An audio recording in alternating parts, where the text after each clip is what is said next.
How to find views, notifications, settings on Likee app. Hello guys, in today's video I'm gonna show you how to find views, notifications, settings on Likee app. First thing, go to Likee app.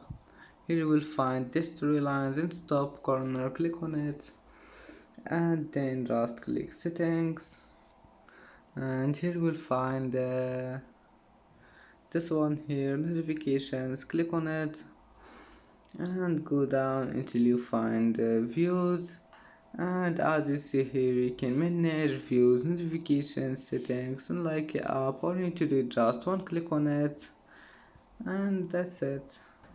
And that's it for today's video. If you like this video, please don't forget like and don't forget subscribe, and thank you for watching this video until the end, and see you in the next video.